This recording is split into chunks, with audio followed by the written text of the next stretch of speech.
Hey guys, let's get straight to the point. Today I'm going to show you guys one of the things that I pay a lot of attention when I'm filming, especially for projects and client and friends work, and that will actually make your video more professional, because if you make the mistake, your videos are going to look really unprofessional, and that is exposure. After filming for over 50 projects, I filmed a lot of dance videos and video portraits and a lot of projects for demo reels for actors and clients and dancers.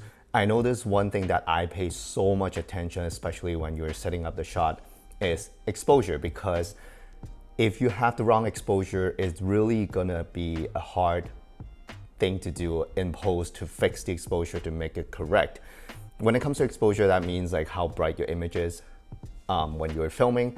And I'm gonna show you very quickly some examples at the beginning of an underexposed image, trying to recover the underexposed image, and also a overexposed image and trying to recover from that. So this is an underexposed image. As you can see, it's really dark.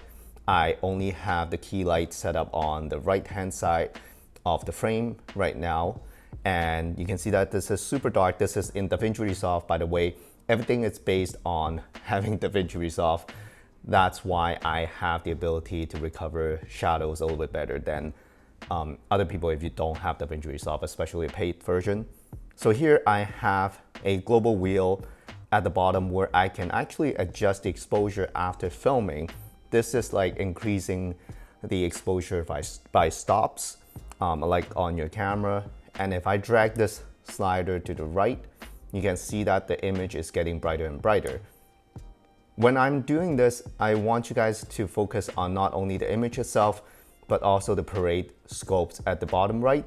This is showing you how dark the image is right now. Everything is at the bottom half of the scope, and everything is kind of close to the darkest of the scope as well. So if I push the exposure up by dragging it to the right, you can see that the image is getting brighter and brighter.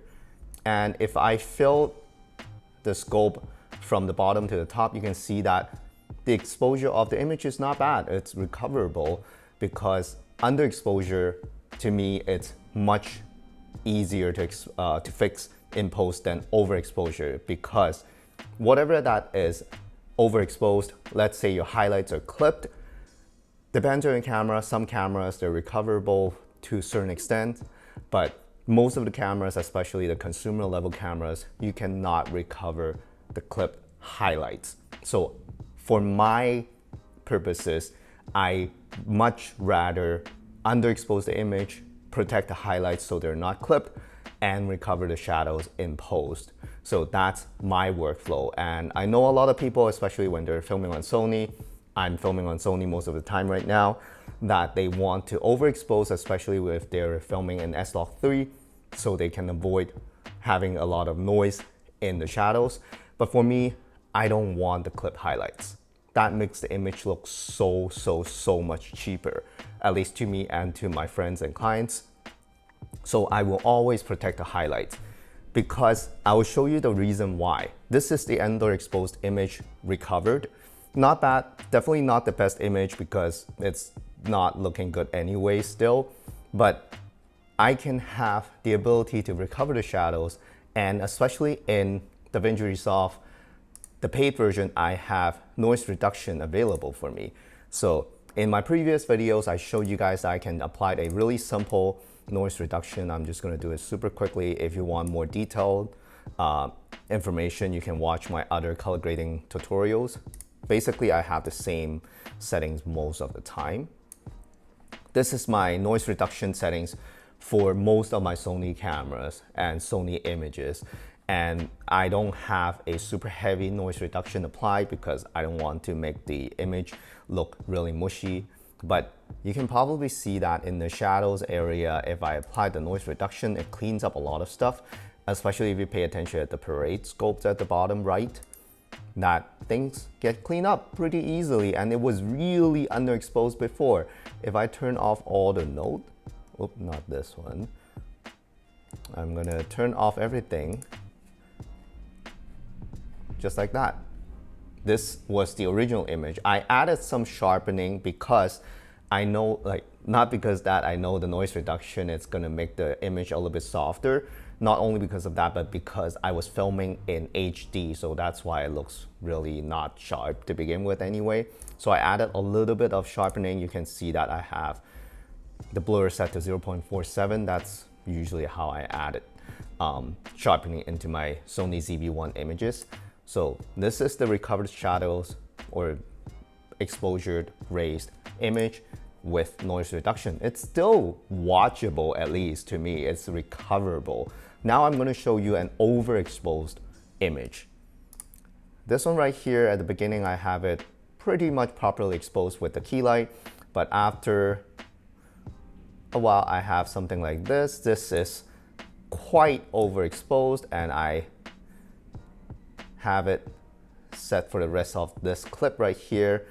And let me show you if I try to recover the highlights of this image. I have an exposure node right here. I'll go to the HDR wheels, and I will have the global exposure again, drag to the left side this time. See, no matter how much I drag it down, I'm still losing a lot of information, especially on my skin tone or my skin. That is a big, to me, it's a big mistake. If I overexpose skin tone, it's over, basically. Like, there's no way that you can recover the information. There's no more dimension on my face. Nothing is there almost anymore. That's a really, really, really huge mistake if you want to film videos professionally for clients or even friends, because it looks cheap. It looks like I didn't know what I was doing. So this is not recoverable no matter what you do. You can go to the gain knob and try to bring down the midtone and try to stretch the image. It's still not great at all, no matter how much or how hard I tried. But this one right here, at least it looks watchable. And I can even like keep raising this exposure.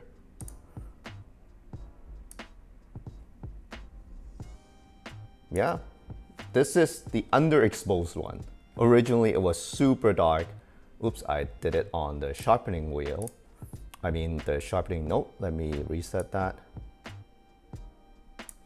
And I'll do it again on the exposure node. Look at this. It's recoverable, at least it's watchable to me. And this is not watchable to my kind of standards. So this is why, the main reason why you don't want to overexpose an image. At least to me, I tried my very, very best to protect as much highlights as possible, especially on the client's or the subject's skin or the objects, like whatever that you're filming, at least. Like for example, a mouse, like you don't want to overexpose the mouse too much and have parts of the mouse clipped. That way you cannot recover that information back. On Sony cameras, depends on how good the sensor is on your camera. For my FX30 and A7 IV, I have Zebra set up because it doesn't have waveform, it doesn't have any parades or anything inside the camera for exposure, especially for videos. Unfortunately, because it's a consumer level mirrorless camera, I have my FX30 and A7 IV having Zebra set to 85% Zebra, basically on the camera. So whenever I see Zebra, I will try to lower the brightness of the scene or put an ND filter or whatever, lower the ISO, just to try to protect the highlights. If I see Zebra on someone's face at 85% on my FX30, I will immediately lower the brightness of the scene just to protect the highlights. On my ZV-1, I know the sensor is not as good, so I'm not gonna risk it. I have the Zebra set to 75%. I know that's really low, but I don't want to risk clipping any highlights. That's why I have it set to 75% Zebra on the ZV-1. If you have an FX3 or an A7S3, I know they have much bigger or wider dynamic range, so the highlights should be recoverable or protected at a higher IRE or zebra level. Those one, I would set it to like 90% zebra to be safe. I know they can probably go higher, but I never want to risk it.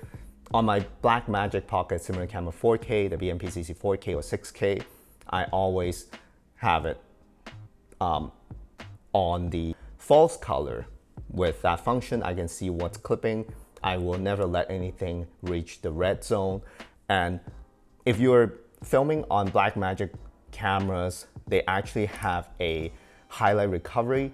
I don't know if you can see it here. Nope, you can't see it. If you're filming in RAW, you have the option of checking a box in DaVinci Resolve where you can actually recover some of the highlights, and they're actually quite impressive. You can recover at least like 1 bar almost at the parade. If you're clipping the highlights originally in your clip, in your image, you can recover almost like 1 bar. So that's pretty impressive for me. Another thing is, besides the skin tone being like looking cheap if you're trying to recover it, you're also losing color information if you're overexposing an image. So this right here, I have a color checker with a key light, and I will slowly raise the brightness of the key light, as you can see on the clip. By the time it gets too bright, you can tell that the color chips are losing its colors right here. And if I try to recover it just like before, no matter how dark I try to fix it or make it look better, properly exposed, it's still not recovering the actual colors of the chips. That means you're losing color information. You can see if I keep raising the exposure of the image, it's not recoverable. These colors are gone. And on the left-hand side of the color checker, you can see that almost everything is gone because of how bright it is or overexposed the image is. If I go back to a more regular or properly exposed image, let's say, or underexposed, I should say, not properly exposed. So let's say underexposed image right here. Sorry if it's blurry because Sony was struggling to focus because of how dark the scene was. I can raise the exposure and you can still see that the colors of the chips are still pretty watchable. For me, I don't have that much time to fix every single image, like frame by frame, scene by scene, just to make it watchable.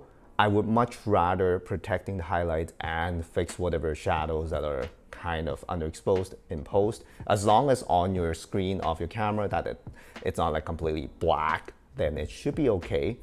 And because, as I said before, Sony cameras, they don't have any exposure tools other than zebras and the histogram. I don't even use the histogram for video.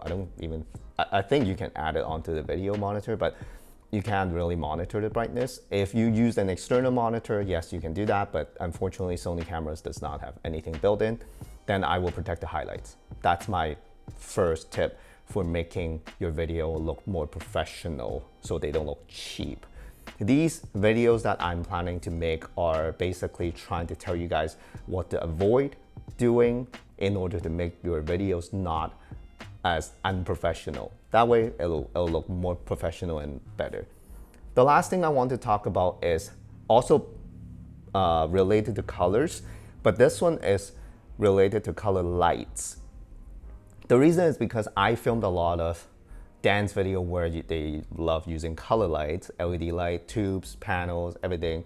They're really colorful, they're really nice, but they're really tricky to use because once you overexpose a colored light or whatever light that is colored, once the highlights or the brightest part of the light is clipped, they turn into white. They don't turn into like, oh, let's say you have a red light and you overexpose the light and it just got to like I don't know, like not a saturated red. Yes, it will if once you start raising the brightness of the light, but then once you reach the point where you're clipping the light, they turn into white. So that's super annoying. You will have this like gradient of like red and then like lighter red and then white, or even like the white part will start getting into the light itself and then eventually it'll turn into white light. So Here I have a light tube, a nano Pavel tube right here. This was set to 1% brightness, if I think I showed you guys here in the clip. Yes, it was set to 1% brightness, saturation 100%, and the hue is 360, which is red or 0 on some other light. So you can see that the red is still not perfect. You can tell that the LEDs are in the middle of the light tube, and that part is brighter than the outside of the tube surrounding the middle part, and it's already not showing the true colors. I can try to recover this by dragging down the exposure again. This is not bad already at 1%. Keep in mind, this light tube was at 1%. It's still too bright for the Sony ZV-1 to capture all the information. That's how dangerous it is clipping highlights, or risky it is. So this is already not bad at all. It's much better than before. This is before. I'm losing a lot of information in the middle, but this is recovered at least. And you can tell that on the parade scopes that this is what happened if you are clipping the highlights. It turns into a flat plateau, and it will never get any higher no matter how bright you are trying to increase the brightness of the scene, like what we did before in our overexposed image right here. If I don't do anything, it's pretty much flat at the top, but even if I try to recover it, it gets to a point where the brightness is not going to move any higher. The highlights are stopped, basically. You can tell that once I was trying to increase the brightness of the scene, it kind of stopped at one point. That's the limit of your sensor or your camera. So you have to test it out, get used to your camera, and try to figure out that flat platform or whatever highest level of your camera can capture in terms of highlight. That's where you want to, or before that you should stop. So here again, we have 1% of the tube, and once I start increasing the brightness, you can see that it doesn't get higher on the parade, and the middle part is losing its color again, and it turns into yellow once it gets like brighter and brighter, and eventually, see, the middle part turns into white, and this is not what you can see, or at least what I saw with my eyes on the tube. It was still a red light because our eyes can see much higher dynamic range than cameras. Here, the tube is turned into a white, yellowish, orange tube. And I think eventually, this is 100% brightness. Yes, this is. The whole tube is white. And then you get this like halo effect around the tube because they're not as bright as the middle part or the entire tube. So you get this weird white light with like color halos. So I don't like doing that, so I will try my best to adjust the light so it's not overexposed. At least try not to. Not only when you're facing the tube of, no, facing the light. It also happens when you are shining the light to something. Let's say to a person or to a wall. I'm going to show you this example right here. This is the light at 1% shining to the wall, and once I start increasing the brightness, on the scope, of course, it's kind of plateaued already. It's like hitting its max point, it's flat. I can try to recover it, but you can see that some part it's already clipped. Here, it's a unrecoverable highlight.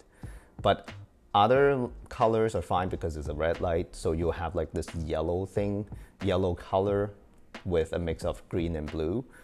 And if I try to increase the brightness of the light even higher, you can tell that it's turning that part again into yellow, and eventually it will turn into white. But it's just not bright enough to do that. But this yellow halo or ball shaped thing, it's already really annoying if you're trying to film professionally. People will be like, did you use a yellow light or orange light or a red light? They can't even tell that it was in red. It was in red. It was a red light. This was pretty much a color and it was at 1%. That's the color it was supposed to be showing on your image. So that's why I have this experience of overexposing, underexposing, And now I'm just sharing with you guys that I much prefer underexposing the image, or at least protecting the highlights. I shouldn't say try to underexpose your image, but to be honest with you, I tried to underexpose my image just to be safe, because you never know, especially if I'm using my ZV-1 on the go, I'm outside, I'm filming something, I don't have control of the light. I don't want to overexpose anything. I try to protect the highlights using zebra, make sure that nothing is clipping, no zebra is showing, at least on people's face. Some people use 40% zebra on your subject's face. That's okay too. You can jump between 40%, 75, it doesn't really matter. But for me, the easiest way is to have 75% set up and not to have anything reaching the zebra. Sometimes it's okay when you are, let's say, the clipping parts are it's the sky, then pure white sky, it's fine. A lot of people will be fine with that. You have to get used to the camera and try to figure out like what level of zebra you want to get to, and clipping the sky is most of the time it's okay. So it depends on the camera. If the camera has higher dynamic range, or wider dynamic range I should say, then you should be safer. But I try not to overexpose it. I'm just sharing my experience with you guys. I feel like not a lot of people talk about stuff like that. They just talk about like, oh, like use the native ISO, properly expose it, and you know, use the meter and set to the meter. If you're setting to like multi-metering mode, it's measuring the entire scene. So I don't know, like some part can still be clipped. Some parts that you think it's important might still be clipping. So I much rather use zebra, at least on this camera, and also false color if I have the resource to use false color on a monitor. The metering on my ZV-1 right now, filming this scene, it's at -2 and even flashing, so it's like underexposed, but it's okay because this side of my face is exposed properly, and I kind of want this three-dimensional look. I have a key light like right here. My hands are overexposed because I am closer, my hand is closer to the key light, but then my face is okay. So it's a creative choice. But then I still want you guys to keep that in mind. If you are new to videography, try to protect your highlights and embrace your shadow. I heard this saying from Sean Tucker, the street photographer on YouTube. Definitely check out his video. There's one video where he said, embrace your shadows. So it's okay to have darker part of your image and protect your highlights. That's how he take photos. I use that theory on video, and it's working fine for me for the past so many projects. So this is what I want to talk about. I don't want to make this video too long. I think it's already too long.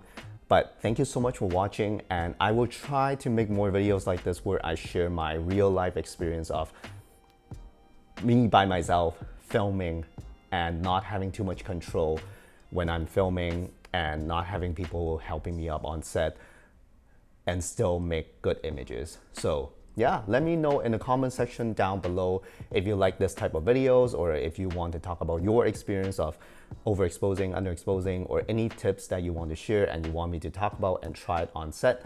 Let me know down in the comment section below. And yeah, that's it. Thank you so much for watching, and I'll see you guys in the next one.